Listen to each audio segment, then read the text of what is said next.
नमस्कार, मी श्रीरंग करे. स्थानिक स्वराज्य संस्थांच्या निवडणुकांच्या अनुषंगानं आपण विविध मान्यवरांना स्टुडिओमध्ये बोलवत असतो. त्यांच्याकडनं जाणून घेण्याचा प्रयत्न करत असतो की रणनीती काय असेल पक्षाची, त्यांच्या स्थानिक भागाच्या विकासासाठी त्यांचं विजन काय असेल, या सगळ्या गोष्टींबद्दल आपण चर्चा करत असतो. आज आपण स्टुडिओमध्ये आमंत्रित केलेलं आहे भाजपचे फायरब्रँड आमदार नेते गोपीचंद पडळकर यांना, आणि त्यांच्यासोबत बातचीत करण्यासाठी माझ्यासोबत माझे सहकारी सागर कुलकर्णी देखील आहेत. पडळकर साहेब, तुमचं स्वागत आहे या स्टुडिओमध्ये. वाद आणि गोपीचंद पडळकर हे समीकरण आहे. वाद निर्माण होतो का तुम्ही आता चुंबकासारखे झालात की वाद आपोआप ओढला जातो तुमच्याकडे? एखादी गोष्ट खरी बोलायला गेली तर ते मग काही लोकांना पचत नाही, रुचत नाही. तुझी काय लायकी आहे, तू एवढ्या लोकांच्यावरती बोलतो, असं ते होतंय. समजा एखादा माझा शब्द इकडं तिकडं होत असेल, गावाकडं राहतोय म्हटल्यावर, परंतु आम्ही काही मुद्दे मांडतो त्याच्यावरती कुणीच येत नाही. आत्तापर्यंत जेवढे मी मुद्दे मांडलेत त्याच्यावरती कधी चर्चा झाली नाही. पण गोपीचंद पडळकर असा बोलला, गोपीचंद पडळकरची जीभ घसरली, गोपीचंद पडळकरनं महाराष्ट्राची संस्कृती खराब केली, अमुक तमुक, हे असं सुरू होतं. परंतु आम्ही काही मुद्दे मांडतो त्या मुद्द्यावरती चर्चेला कुणीच येत नाही, आणि त्यामुळं मग वादाचे विषय राज्यभर तयार होतात. पण पलीकडच्या साईडने आरोप असा होतो की तुम्ही मोठमोठ्या नेत्यांवर आरोप करता आणि त्या नेत्यांवर आरोप केल्यामुळे तुम्हाला आपोआप प्रसिद्धी मिळते. अरे मोठे 50-50 वर्ष जर तुमच्याकडे सत्ता असेल तर प्रश्न कुणाला विचारायचा? ज्यांच्याकडे सत्ता नाही त्यांना विचारायचा का? तुम्ही 1970 पासून तुम्ही राजकारणात सक्रिय आहात आणि तुम्ही अनेक वेळा महाराष्ट्राची सत्ता ताब्यात ठेवली आहे, आणि मग जर काही प्रश्न असतील तर ते प्रश्न मांडायचे नाहीत का? तुमच्यावरती बोलायचं नाही का? इथं काही लोकांची टोळी तयार झाली की हे लय मोठी लोक आहेत, ह्यांच्यावर तुम्ही बोलायचं नाही, हे काय म्हणतील तेच खरं. ते जर पश्चिमेकडं सूर्य उगवतोय म्हटलं तर पश्चिमेकडं, ते जर म्हटले दक्षिणेकडे उगवतोय तर दक्षिणेकडं. अरे असं कसं चालेल? कुणी तर बोललं पाहिजे ना या विषयावरती. आणि म्हणून जी मी भूमिका घेतलेली आहे ती या लोकांना पचत नाही. आम्ही कोणीतरी मोठे नेते आहोत, मग तुम्ही असं कसं काय बोलू शकता, ह्यांच्यावरती तुम्ही बोलायचं नाही. अरे असं कसं होईल? आम्ही जे बोलतोय त्याला उत्तर द्या ना तुम्ही. मोठे असला काय आणि छोटे असला काय, आपण सार्वजनिक जीवनामध्ये काम करतोय. मग तुम्हाला नुसतीसारखी तुमची स्तुतीच कोण करेल? तुमच्याकडे काय स्तुतीपाठक असतील ते स्तुती करत राहतील, आम्ही कशासाठी करू? आम्हाला जे गावगाड्यात वाटतं, गावगाड्यावरती अन्याय झाला आहे त्यावरती आम्ही बोलतोय. पण तुमच्या भाषेवर आक्षेप घेतला जातो. हे बघा, भाषेवरती आक्षेप घ्यायचा विषय जेव्हा मी ग्रामीण भागामध्ये राहतो, ग्रामीण भागातली भाषा तशी आहे ना. मी काय कुठं काय शहरात राहायला नाही, सदाशिव पेठेत मी वाढलो नाही ना मी नाकातनं आवाज काढून बोलायला. अरे मी गावाकडं राहिलोय तर माझी गावाकडचीच भाषा येणार ना. गावाकडं सहज बोलतो ना आम्ही. आता तुम्ही सगळे गावाकडचे, सहज तुम्हाला कट्ट्यावरती बोलताना, पानपट्टीवरती चर्चा होताना, हॉटेलमध्ये बसलो चहा पिताना, सहज माणूस एकमेकांना असा बोलत राहतो. समजा मी ते बोललो, बरं ठीक आहे, माझा एखादा शब्द असेल तो बाजूला ठेवा ना. पण जेव्हा मुद्दा येतो त्याच्यावरती तुम्ही चर्चा करा. मी तुम्हाला विनंती करतो की ज्यांना ज्यांना वाटतंय की मी वाद तयार करतो त्या सगळ्या लोकांना इथं बोलवा स्टुडिओत. त्यांची आणि माझी समोरासमोर मुलाखत घ्या. त्यांना तुम्ही प्रश्न विचारा, मला विचारा, चर्चा होऊ द्या ना. चर्चेला पण हे तयार नाहीत. पण तुम्ही वयाचा आदर पण नाही ठेवत असं त्यांचं म्हणणं आहे. अरे आता वयाचा आता मी काय आई बहिणीहून शिवाय दिल्या कोणाला? नाही, पण त्या तुम्ही आमच्या पिढ्या बर्बाद केल्या तेव्हा चालतंय. तुम्ही 4-4 पिढ्या तुम्ही मातीत घातलेल्या आहेत, त्याच्यावरती आम्ही आवाज उठवायचा नाही. तुम्ही पै पावण्याचं राजकारण करणार महाराष्ट्रामध्ये सगळ्या पार्टीतल्या लोकांना बरोबर घेऊन, हे कसं काय चालेल? ह्याच्यावरती आम्ही बोलायचं नाही. आमच्या मताचा तुम्ही उपयोग करून घ्यायचा, सर्व छोट्या छोट्या लोकांचा, त्यांना तुम्ही काहीच द्यायचं नाही परतावा, त्याच्यावरती बोलायचं नाही मी. पण पडळकरांचा रोख हा सर्वाधिक पवारांवरच का? मग पवारच होते ना. तुम्ही सगळे लोक म्हणता की पवार लय मोठा माणूस आहे. पवारांच्याकडेच एवढी वर्ष सत्ता होती, 4 वेळा ते महाराष्ट्राचे मुख्यमंत्री होते, केंद्रामध्ये ते सत्तेमध्ये होते, केंद्रातल्या मोठ्या मोठ्या पदावरती ते राहिलेले आहेत, अनेक वर्ष अलायन्समध्ये त्यांची सत्ता आहे. तर मग त्यांच्यावर नाही बोलायचं? त्यांना प्रश्न विचारायचं, मग विचारायचे कुणाला? सांगा नाव, त्यांना विचारू तुम्ही.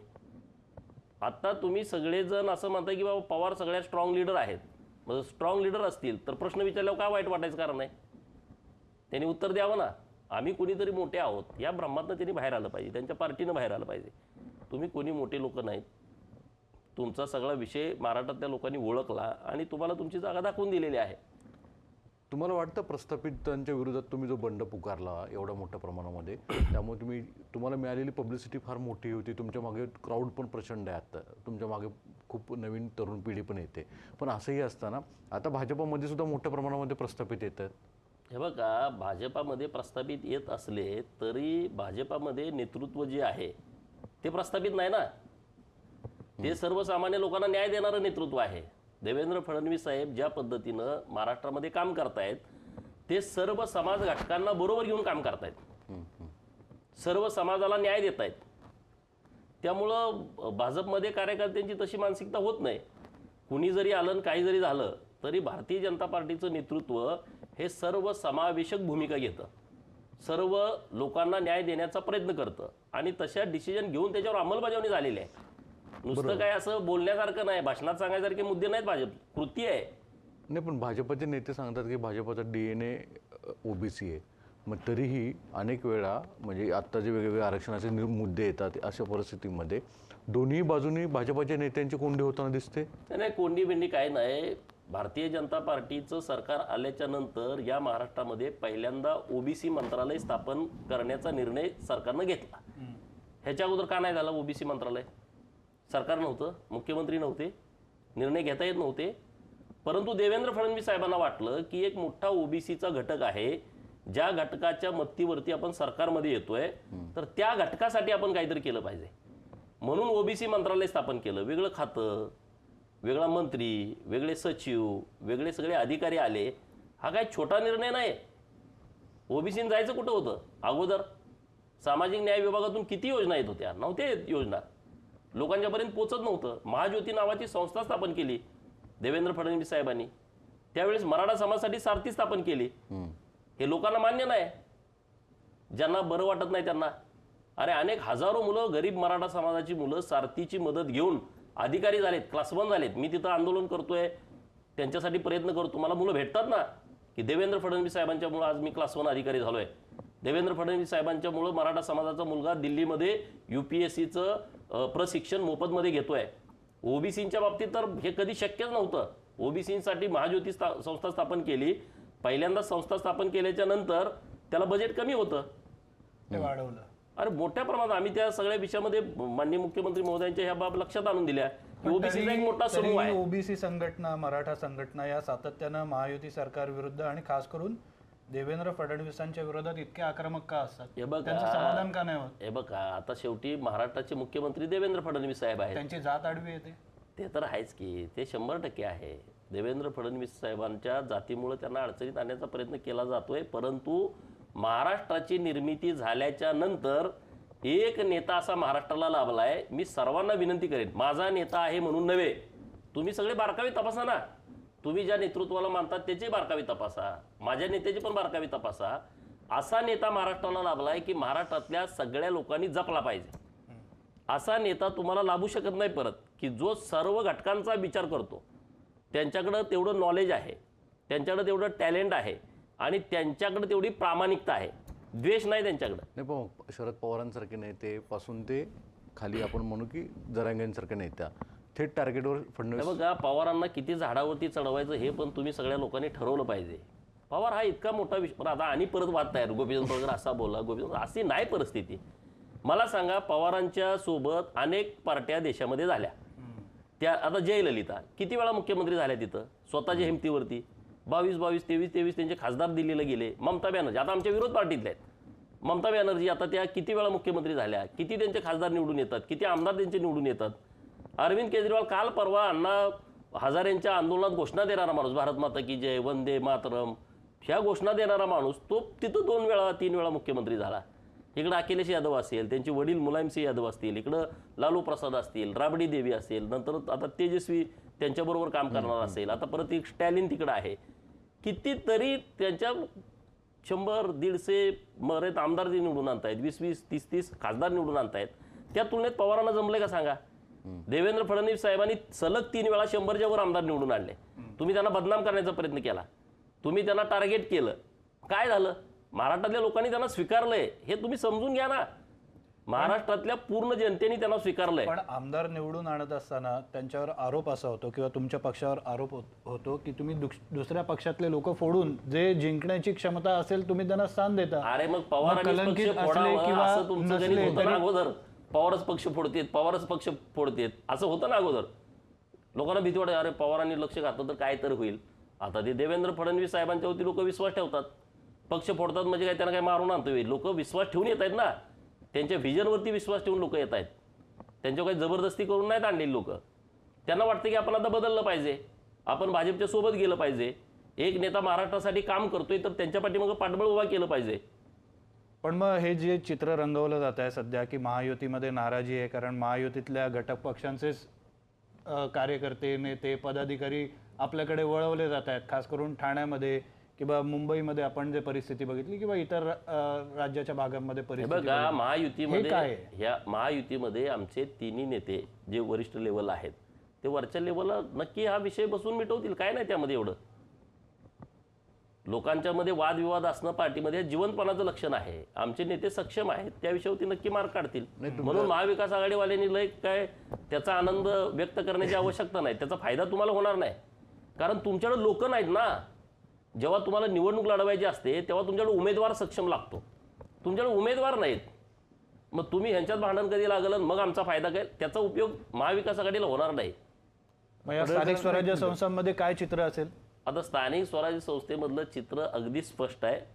महायुतीच्या सोबत लोक आहेत, त्यामध्ये Bharatiya Janata party number 1ची party आहे. भारतीय जनता पार्टीच्या सोबत मोठ्या प्रमाणामध्ये उमेदवार आहेत आणि मोठ्या प्रमाणात स्थानिक स्वराज्य संस्थेमध्ये भारतीय जनता पार्टी 1 नंबरला येणार आहे. महायुतीचा तर प्रश्न नाही, महायुती एकदम पूर्ण शक्तीनिशी महाराष्ट्रामध्ये येणार आहे. हे तर गणित आता आज या घडीला दिसतंय. महायुतीचे तिन्ही नेते सगळे निर्णय घेतील असं सांगतात. त्यात अजितदादा आहेत. एकेकाळी तुम्ही अजितदादांना प्रचंड टोकाची टीका केली, आता एवढं बोलताना ते डायजेस्ट होते. माझा आणि तो विषयच नाही ना, पण आता महायुती म्हणून मला बोलावं लागेल ना.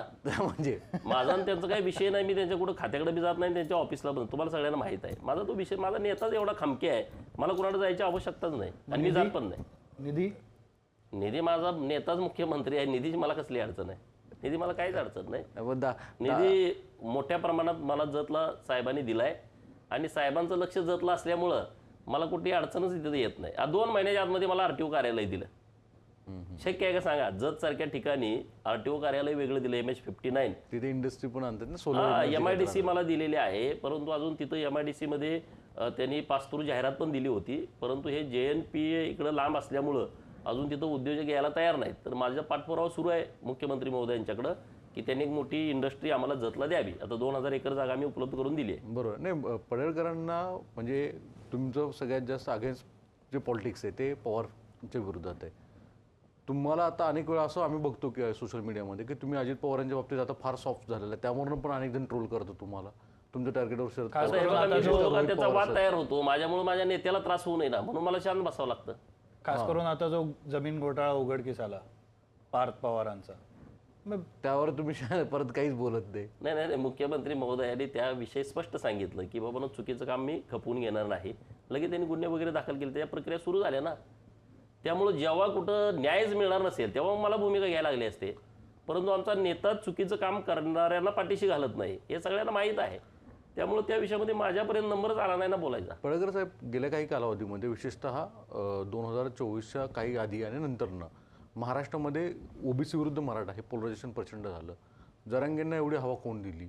का असं तुमचं स्वतःचं एक ॲनालिसिस या सगळ्या गोष्टीमध्ये?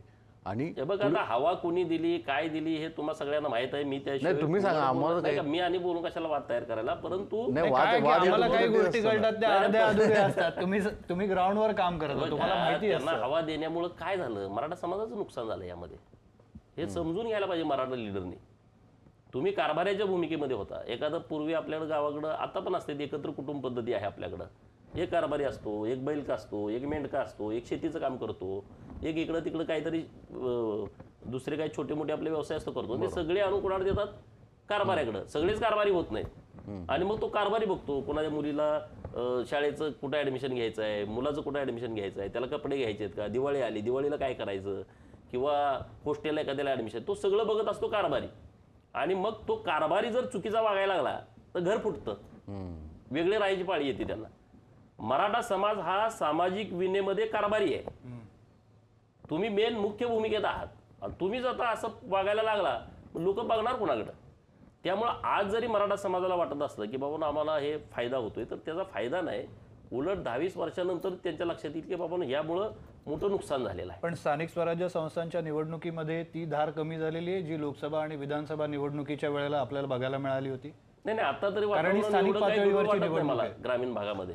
नाही पण मराठा आणि ओबीसी जो वाद निर्माण करण्याचा प्रयत्न केला गेला, परंतु आता ती परिस्थिती, मी गावात फिरतोय पण आता तशा पद्धतीची धग पश्चिम महाराष्ट्रात नाही. मराठवाड्यामध्ये काही प्रमाणात आहे, विदर्भात काही प्रश्नच नाही, परंतु पश्चिम महाराष्ट्रामध्ये अशी काही परिस्थिती नाही. कारण लोक एकमेकांशी बोलणं टाळायचे, परिस्थिती एकमेकांशी व्यवहार टाळायचे. खरी परिस्थिती आहे, परंतु आता ती हळूहळू हळूहळू सगळं सॉफ्ट व्हायला लागलं. नाही पण तुम्ही म्हणलात की जरांगेने नुकसान केलं म्हणजे काय केलं मग? नाही नाही नाही, आता तुम्ही आता सगळी लोक तुमच्या मराठा समाजाच बरोबर होती ना. तुम्हाला नेता मानत होती, तुम्हाला आमदारकीला लोक सोबत होती, तुम्हाला कुठल्याही परिस्थितीमध्ये लोकच तुमच्या सोबत होती. आता तुम्हीच अशी परिस्थिती निर्माण केल्याच्या नंतर तर लोकांच्या मध्ये शंका तयार झाली ना, कारण नसताना. काहीच गरज नव्हती ना. बरोबर. बरं, छोट्या लोकांना प्रोटेक्शन द्यायची जबाबदारी करता म्हणून मराठा समाजाची आहे. छोटे छोटे गावात राहणारे घटक आहेत, सुतार, कुंभार, लोहार.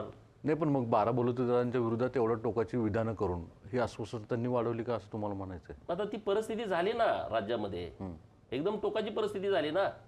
एखादा सुतार गावामध्ये सरपंच व्हायचा होता, त्याचं जर कुणबी सर्टिफिकेट एखाद्या गावात मिळालं तर त्याचं सुतारचं सरपंचपद गेलं, कुंभाराचं सरपंचपद गेलं, लोकांच्या मध्ये राहतंय ना. अरे बाबा, स्थानिक स्वराज्य संस्थांमध्ये आम्हाला कुठं संधी मिळत होती तर ती आता संधी आम्हाला मिळणार नाही, अशी भीती ओबीसीच्या मनामध्ये तयार झाली. पण या सगळ्या आंदोलनामुळे मराठा समाजाचं नुकसान झालं असं तुम्हाला वाटतं? नाही नाही, आता बघा ना तुम्ही, किती सर्टिफिकेट मिळाली आज घडीला मी तुमच्याशी बोलत असताना. त्यांनी जाहीर करत नाहीत ना किती सर्टिफिकेट तुमच्याकडे आली. ह्याच्याबद्दलचा आकडा अधिकृत नाही ना. 54 लाख नोंदी सापडल्या, 58 सापडल्या, 60, हे फेक आकडे टाकून काय उपयोग आहे? त्यात मराठा समाजाचं हित काय आहे? तालुक्याची जेव्हा 54 लाख आकडे जेव्हा तुम्ही म्हणता, मग आपल्याकडे तालुकेच किती आहेत? विदर्भातला अगोदरच मराठा कुणबी झाला होता, बरोबर. विदर्भाचा विषय संपला. कोकणातला मराठा म्हणतोय आम्हाला कुणबीचा दाखला नको, कोकणाचा विषय संपला. इकडं पालघरला पूर्ण आदिवासी बहुल जिल्हा आहे, ठाणे पूर्ण आदिवासी बहुल जिल्हा आहे, आणि इकडं आगरी कोळींचं मोठं प्रमाण आहे, ती मुळात ओबीसी आहेत. मुंबईमध्ये मराठा मूळ असण्याचं काही कारणच नाही. ही आगऱ्या कोळींची मुंबई आपण ऐकतो. मग राहिलं काय? कोकण यातनं वजा, विदर्भ यातनं वजा, इकडचा आपला पालघर गेला, ठाणे गेला, रायगड गेला, आणि मुंबई रायगड इकडचं गेला विषय. राहिला नंदुरबार गेला, तो पूर्ण बहुल आदिवासी बहुल जिल्हा आहे. तिथं मग नाशिक, जळगाव, धुळे 3च राहिले, आणि मराठवाड्यातले 8 जिल्हे, आणि आपलं पश्चिम महाराष्ट्र. मग इथं 54 लाख नोंदी असतात का? म्हणजे तुम्ही समाजाला पण फसवत आहे. ही गोष्ट लक्षात आलेली आहे लोकांच्या. जरांगेबद्दल काय मत आहे तुमचं? हे माझं काय मत असायचं कारणच नाही. माणूस म्हणून कसं आहेत? नाही नाही, ते लढतायत समाजासाठी, परंतु जी भूमिका घेऊन लढले त्यातनं आउटपुट काय? द्वेष निर्माण होण्याशिवाय दुसरं काहीच झालं नाही. आज त्यांना त्याचं बरं वाटत असेल, पण त्यातनं मराठा समाजाचं हित नाही. आता ज्या निवडणुका येऊ घातलेल्या आहेत त्या निवडणुकांसाठी खास करून तुमच्या मतदारसंघामध्ये नेमकं काय चित्र आपल्याला बघायला मिळेल? 1, 2 विजन काय आहे तुमचं? हे बघा, मी जत विधानसभा आणि खानापूर आटपाडी विधानसभामध्ये भारतीय जनता पार्टीच्या माध्यमातून निवडणुकीला सामोरं जातोय. जत नगर परिषदेची निवडणूक आता लागलेली आहे. आमचे 23+1 नगरसेवक आणि 1 नगराध्यक्ष उमेदवार आमचे उभा आहेत, आणि बहुमतानं जत शहराची जनता भारतीय जनता पार्टीच्या सोबत उभा राहील, नगराध्यक्षाला निवडून देईल. आणि ग्रामीणमध्ये 9 जिल्हा परिषदचे गट आहेत, 18 पंचायत समितीचे गट जतमध्ये आहेत. तर सर्वच्या सर्व झडपी निवडून यायला आम्हाला काही अडचण नाही. पण विजन काय असणार तुमचं? व्हिजन माझं जतसाठी असं आहे की जत तालुक्याला दुष्काळी तालुका म्हणून महाराष्ट्र ओळखतो. बरोबर. 2 वर्षाच्या नंतर जत तालुक्याला दुष्काळी म्हणण्याची कुणाची हिंमत राहिली नाही पाहिजे, असं काम देवाभाऊंच्या नेतृत्वामध्ये आम्ही जतमध्ये उभा करतोय. जतमध्ये सर्वात जास्त ऊसतोड मजूर आहेत, 35,000च्या वर ऊसतोड मजूर आहेत. आणि मी विधानसभेला शब्द दिलाय की देवाभाऊंच्या नेतृत्वामध्ये आम्ही प्रत्येक शेतकऱ्याच्या बांधावरती पाणी घेऊन जाणार, की जेणेकरून एकही माझी माय माऊली ऊसाचा कोयता घेऊन ऊसतोडीला जाणार नाही. आणि आमचा शब्द नक्की आम्ही पाळणार, तो पूर्ण करणार आहे. दुसरा विषय बेरोजगारीचा होता. तर 2000 एकरामध्ये MIDC आम्ही मंजूर करून घेतली.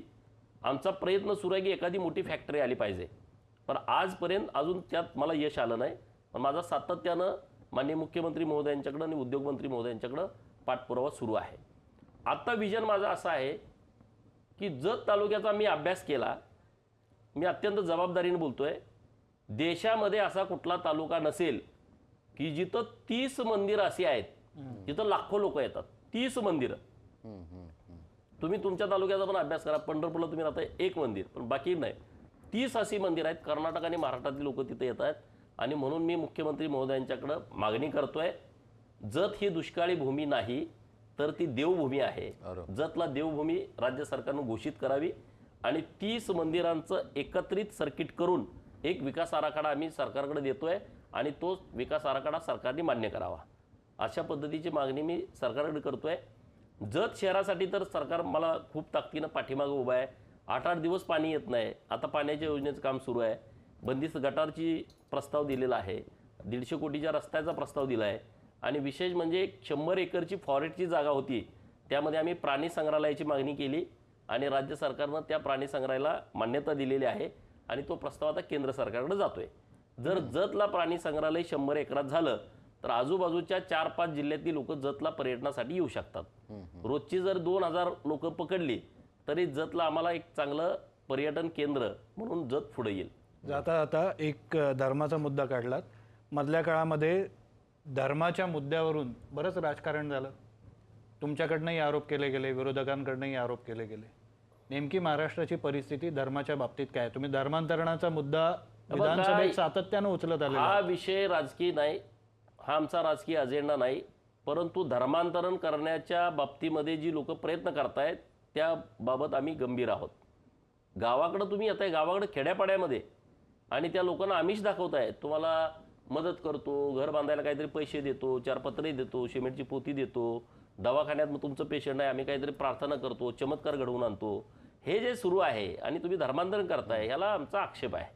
जर तुम्ही फसवून त्यांच्या अडाणीपणाचा गैरफायदा घेऊन, त्यांच्या अज्ञानपणाचा गैरफायदा घेऊन आणि त्यांना आमिष दाखवून जर धर्मांतरण कुणी करण्यासाठी येत असेल तर त्याच्या विरोधामध्ये आम्ही ठाम भूमिका घेणार. पण त्याच्यावरनं वातावरण पेटतंय. नाही उद्या काय पेटायचं ते पेटू दे. अरे जनतेने यायचं आणि हिंदूंचे लचके तोडायचे, हे कसं काय शक्य आहे? तुमचं गावाकडं कामच काय आहे? कुंभमेळ्यामध्ये पण फक्त हिंदूंची दुकानं असावीत असा एक सूर येतो, तर समर्थन करता तुम्ही? नाही केलं पाहिजे ना. तुम्ही जर असे फतवे काढत असाल की ईदच्या वेळेस, तुम्ही मोहरमच्या वेळेस तुम्ही ठराविक लोकांच्याकडून खरेदी करा, अशी जर तुमची पॉम्पलेट जर लोकांच्याकडे आली तर मग हिंदूंनी भूमिका काय घ्यायची? बघत बसायचं का? दोन्ही बाजू बघा ना. दोन्ही बाजू. अगोदर पत्र कुणी काढलं? तुम्ही तुमच्या सणाच्या वेळेस पत्र काढताय की अशा अशा दुकानांतूनच खरेदी करा, मग हिंदूच्या लोकांनी अशी भूमिका घेतली तर त्यात गैर काय? नाही, पण तुमच्या ह्या भूमिकेमुळे तुम्ही असाल, नितीश राणे असाल किंवा संग्राम जगताप असतील, हे सगळेच एकदम टार्गेटवर येतात. नाही, टार्गेटवर येऊ द्या ना, आम्हाला काय त्याचा फरक पडत नाही. हिंदूंच्या हिताची जी भूमिका घेणं आवश्यक आहे त्यामध्ये आम्हाला टार्गेट केलं काय आणखी काय केलं काय त्याचा आम्हाला फरक पडत नाही. आम्ही त्या विषयावरती बोललं पाहिजे. अरे मुलींना तुम्ही फसवून घेऊन जाताय आणि परत 1-2 वर्षानंतर सोडून देताय, ह्याच्या कोणीच बोलत नाही. पण गृह खातं तुमच्याकडे आहे, मग तुम्ही चाललं कारवाई ना. करू शकता. गृह खातं जर आहे म्हणून तर आता बऱ्यापैकी लगाम बसली या सगळ्या गोष्टीला. उठायचं, सरकारी जागेत अतिक्रमण करायचं, तिथं काय प्रार्थना स्थळ उभा करायचं. अरे काय तुम्ही घ्या तिकडं, त्याला मान्यता घ्या, सरकारची परवानगी घ्या, करा ना. उठलं का तुम्ही प्रत्येक जागेत घुसायचं, हे कसं काय शक्य आहे? सरकारी जागेमध्ये अतिक्रमण करणं हे कुणाला तर मान्य आहे का? बरोबर मान्य असेल. तुम्ही 100-100, 200 एकरामध्ये अतिक्रमण करताय, त्यामध्ये बांगलादेशी आणून ठेवताय, कुठले रोहिंग्या आणून ठेवताय, यावरती सरकारनं भूमिका घ्यायची नाही का? बोललं पाहिजे. आम्ही तर लोकप्रतिनिधी, आम्ही आमच्याकडे बाब निदर्शनात आली आम्ही लगेच तो विषय सरकारला लावून धरणार. आणि मुख्यमंत्री इतके सक्षम आहेत. तुम्ही ते प्रतापगडाचं अतिक्रमण बघ, किती वर्ष सुरू होतं. विशाळगडचं अतिक्रमण किती वर्ष सुरू होतं. रायगड किल्ला त्याचं नाव छत्र निजामपूर ग्रामपंचायत, कसं काय शक्य आहे? मुख्यमंत्री महोदयांच्या लक्षात आणून दिलं, 17 दिवसात नाव बदलून टाकलं. असा मुख्यमंत्री महाराष्ट्राला मिळालाय. 17 दिवसामध्ये नाव बदललं. 1 वर्षाच्या आत अहमदनगरचं नाव बदलून टाकलं. औरंगाबादचं संभाजीनगर करा, 88 पासूनचा प्रयत्न होता. 88 पासून ते 22-23 ला पूर्ण झालं. म्हणजे आता ईश्वरपूरचं 40 वर्ष मी ऐकतो. ईश्वरपूर, इस्लामपूरचं ईश्वरपूर करा, इस्लामपूरचं ईश्वरपूर करा, 4 महिन्यात मान्य देवाभवनी करून दिलं.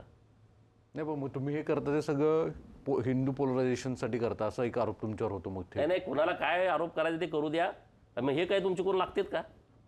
अहमद, औरंगाबाद, औरंगजेब तुमचे कोण काय नातेवाईक आहेत का? ज्यांनी देशाच्या विरोधात काम केलं, ज्यांनी धर्माच्या विरोधात काम केलं, ते तुमचे हिरो कसे काय असू शकतात? ज्यांना वाटतं की आम्ही मतासाठी राजकारण करतो, हे तुमचे काय आजोबा पंजोबा कोण नातेवाईक आहेत का? ज्यांची नावं आम्ही बदला म्हणतोय, तुम्ही म्हणताय याचं राजकारण आहे. मग तुमचा हेतू काय ते तर सांगा ना. ज्यांनी मंदिरं तोडली, ज्यांनी मूर्त्या तोडल्या, ज्यांनी महिला भगिनींच्यावरती अन्याय केला, त्यांना तुम्ही कसं काय सपोर्ट करू शकता? येत्या काळामध्ये आपण विविध विषयांवर अशाच पद्धतीनं चर्चा करणार आहोत, ज्यामध्ये देखील आपण गोपीचंद पडळकर यांना पुन्हा आमंत्रित करणार आहोत, कारण वेगवेगळे मुद्दे त्यामध्ये चर्चिले जातात, त्यांची उत्तरं शोधण्याचा प्रयत्न केला जातो. लोकांना नेमकं काय हवं आहे याची उत्तरं शोधण्याचा प्रयत्न केला जातो. मात्र तुर्तास या चर्चेमध्ये इथेच थांबूया. वेळ खूप झाली. तुम्ही पाहत राहा NDTV मराठी.